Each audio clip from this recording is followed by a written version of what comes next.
Hello दोस्तों।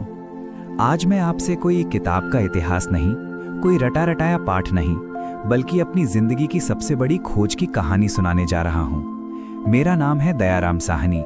मैं एक पुरातत्वविद हूँ और हाँ, मैं वही इंसान हूँ जिसने दुनिया को बताया कि भारत की धरती पर एक नहीं बल्कि हजारों साल पुरानी अत्यंत विकसित सभ्यता बसती थी। आज मैं आपको बताऊंगा मैंने हड़प्पा कैसे खोजा, मुझे वहाँ क्या क्या मिला और कैसे एक साधारण खुदाई पूरी दुनिया के इतिहास को बदल गई। तो चलिए दोस्तों, मेरी आवाज के साथ करीब 4500 साल पीछे चलते हैं।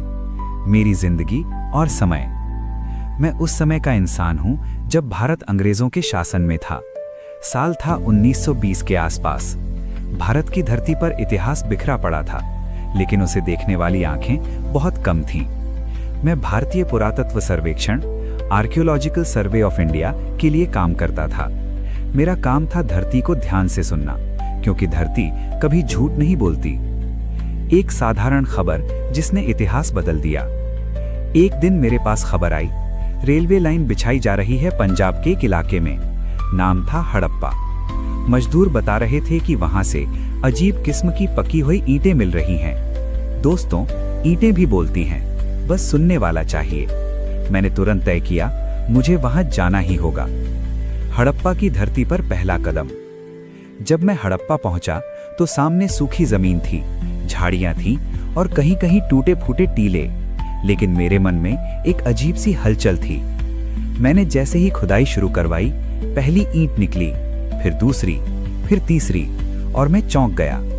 ईंटें जो सवाल पूछ रही थीं, ये ईंटें साधारण नहीं थीं। सभी एक सी माप की, सभी पकी हुई, सभी बेहद मजबूत। मैंने खुद से कहा, इतनी सटीक ईंटें कोई अनपढ़ समाज नहीं बना सकता। जैसे जैसे खुदाई आगे बढ़ी, मकानों की दीवारें दिखने लगीं, सड़कें दिखीं, नालियां दिखीं। मेरे सामने खड़ा था एक पूरा शहर। दोस्तों, मैं आज भी उस पल को नहीं भूल सकता। मेरे सामने कोई गांव नहीं था, कोई अस्थायी बस्ती नहीं थी। मेरे सामने था एक पूरा योजनाबद्ध नगर।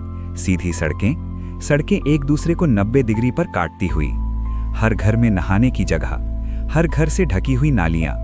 मैं समझ गया कि मैं किसी सभ्यता के दरवाजे पर खड़ा हूं। नालियां जो सभ्यता की पहचान थीं। दोस्तों, हड़प्पा की नालियां आज भी आधुनिक शहरों को शर्मिंदा कर देती हैं।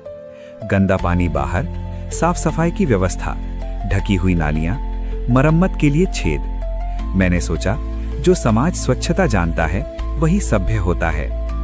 अनाज,